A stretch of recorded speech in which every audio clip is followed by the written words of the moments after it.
Hello, good afternoon, everyone. This is your professor, Professor Ron Llewellyn for Strategic Business Analysis, and welcome to our first topic for our first semester this coming school year. Our topic is all about the introduction to strategic management. Nowadays, different companies are doing a lot of methodologies in order for their company to cope up with their industries that they belong with. So, as a future CPA and future practitioner of your profession, and a future part of the decision making process of your company or your clientele, it is a must for us to know all the methodologies in order for us to understand and analyze all business endeavors of our clientele. So, to begin with, let us define first what is strategic management. Strategic management is a set of managerial decisions and actions that determines the long-run performance of a corporation. It might include, and it definitely includes, environmental scanning, by which you as practitioner and you as a consultant of your company, you would understand and analyze both the external part and the internal part of your company. You will understand and analyze their competitors as well as the different factors that affects the operations of the business.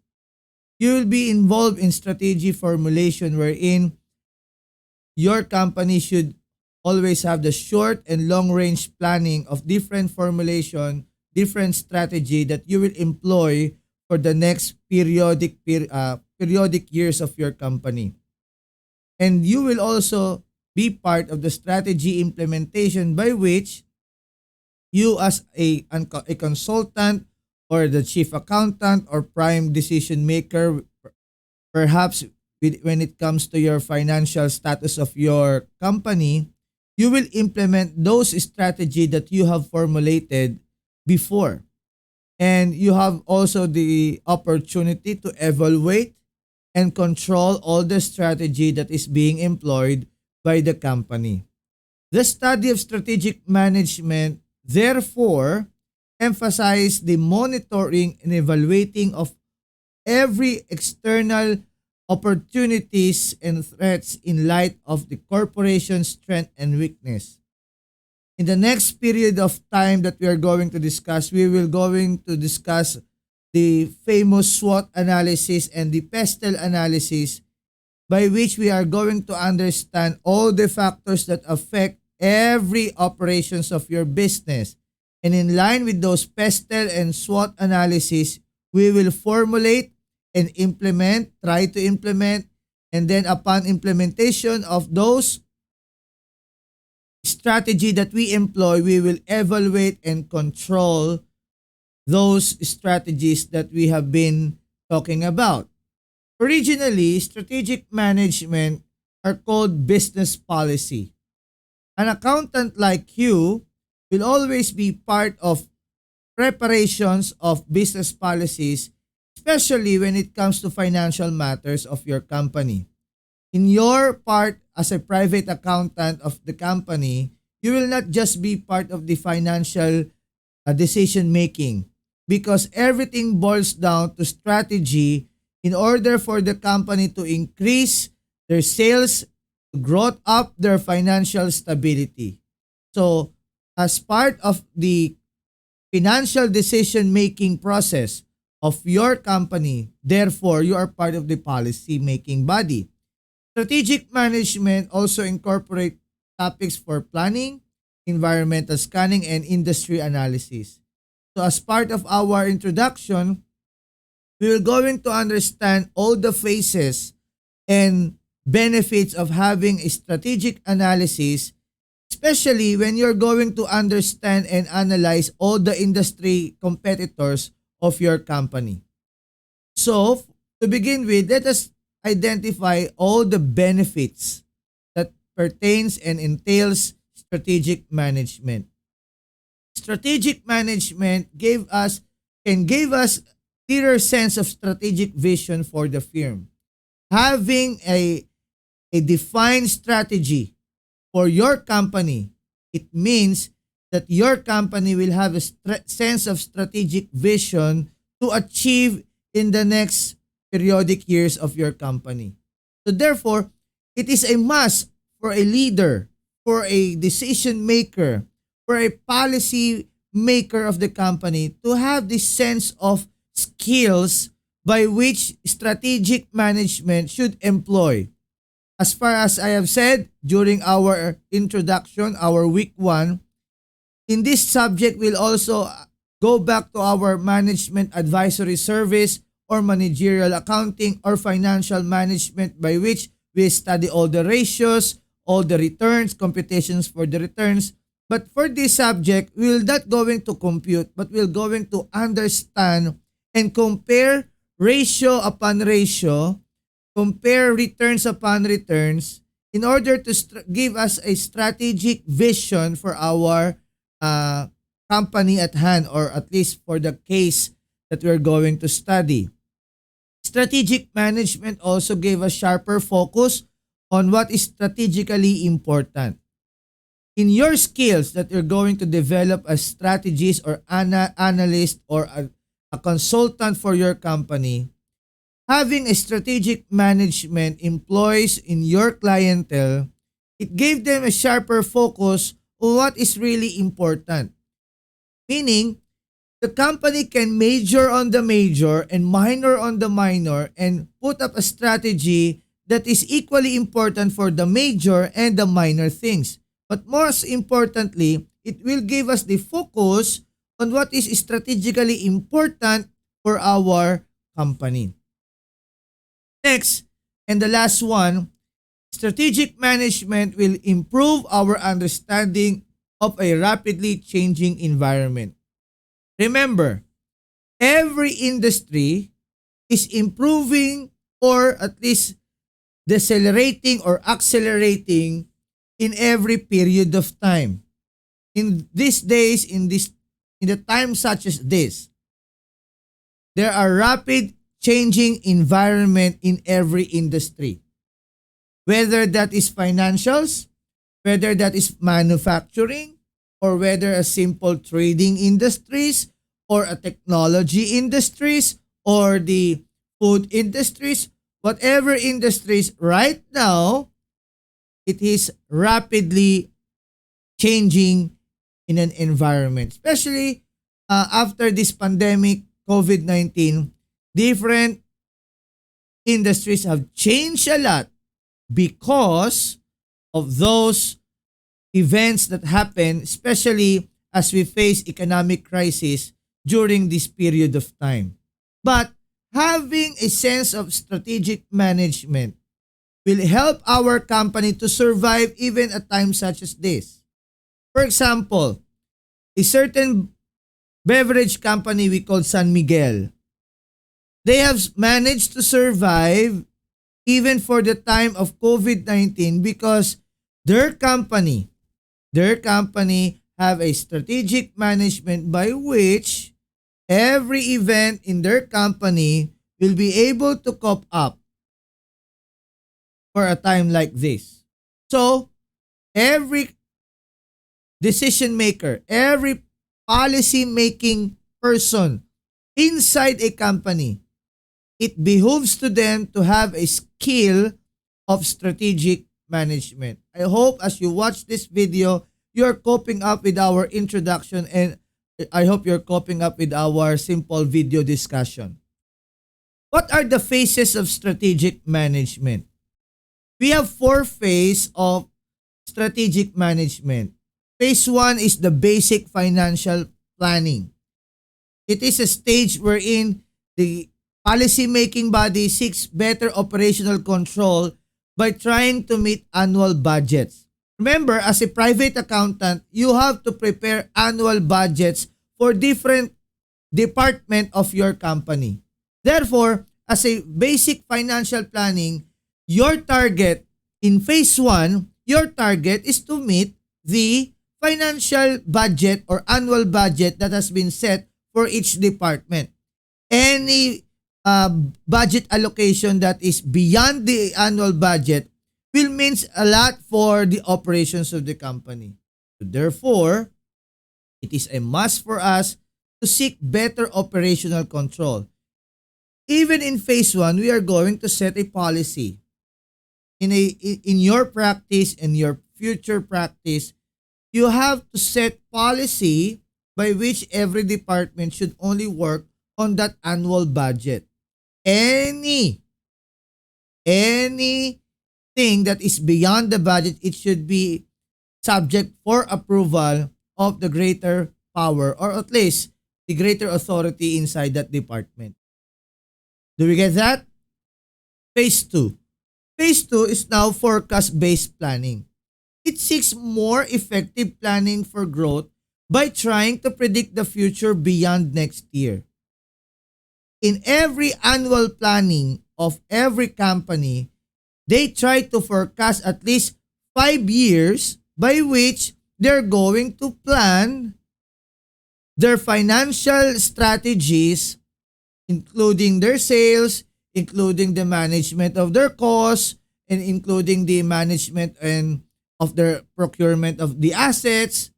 So they will forecast everything. So if you're going to take your feasibility study, in every feasibility study, it has to be in 5-year plan.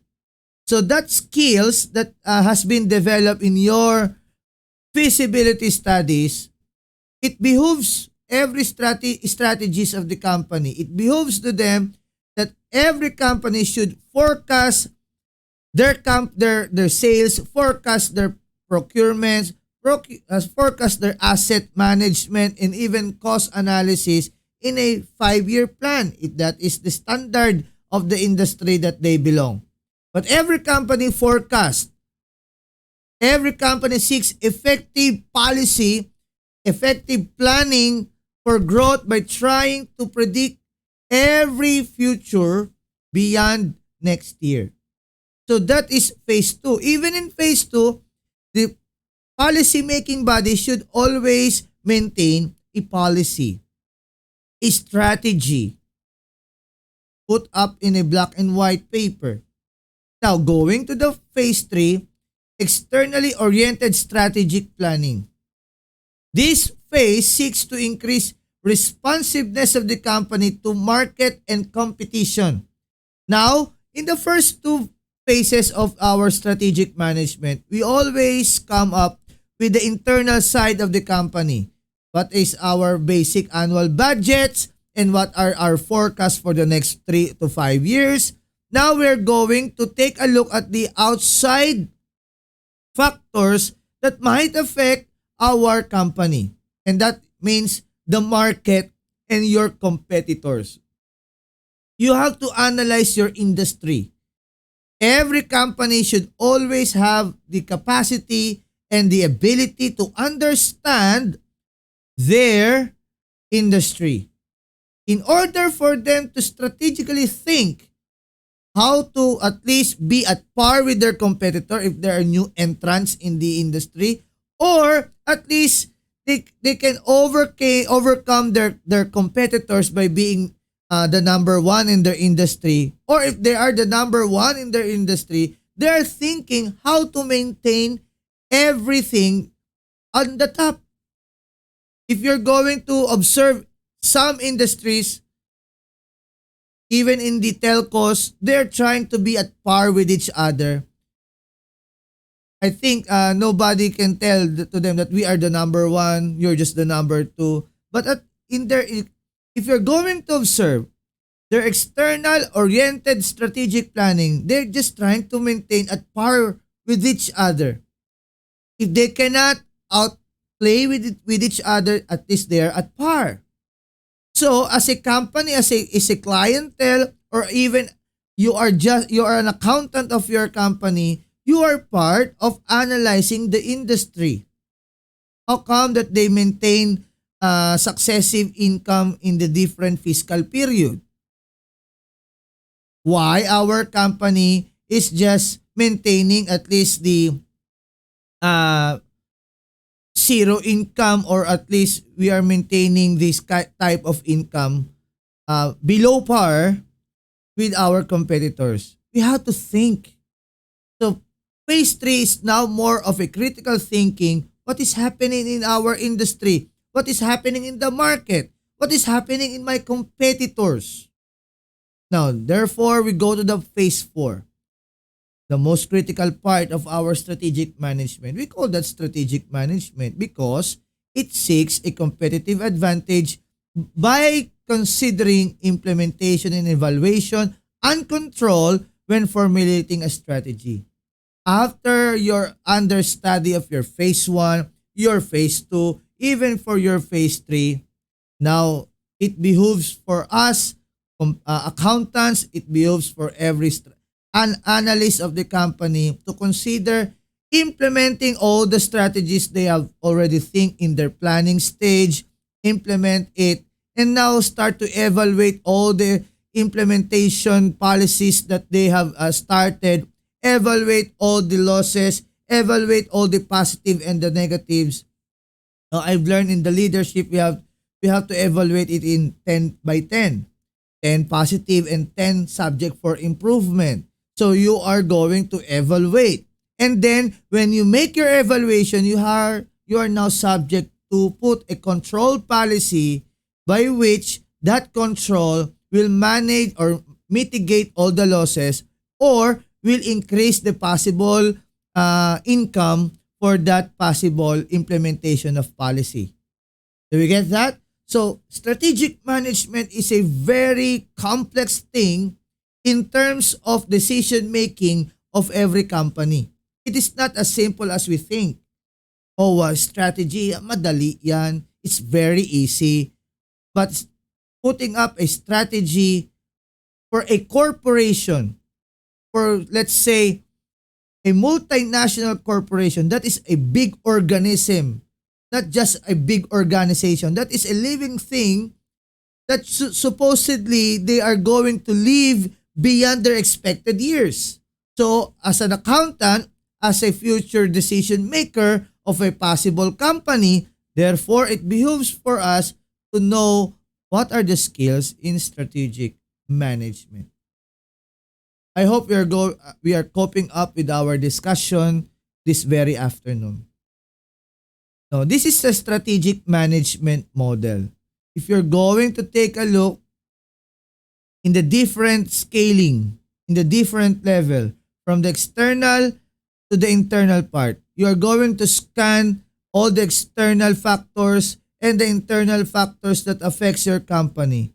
Put up a strategy, make up a formulation, identify the missions, identify your objective and strategies and policies. That is the phase 1. And then the implementation, no, the progress and the different stages of your implementation of your policies, of your strategies. Now it's the time for you to evaluate and control. So let's dissect. Okay? So everyone, I hope that you are going to understand our simple video, but for our asynchronous activity, I will give you a basic a book for strategic management, basic concepts of strategic management, and you have to answer your asynchronous activity. What are the impact of globalization in the economy, both Philippine and worldwide? Because globalization has an effect in our strategic management that will be discussed by next week. And then, what are the relevant impact of globalization in your strategic management and business policy formulation? And why strategic management is so important for global sustainability. I hope and I pray that we have gotten our discussion this very afternoon. But I promise that we will have our discussion fully blown for our next week. Thank you very much and God bless.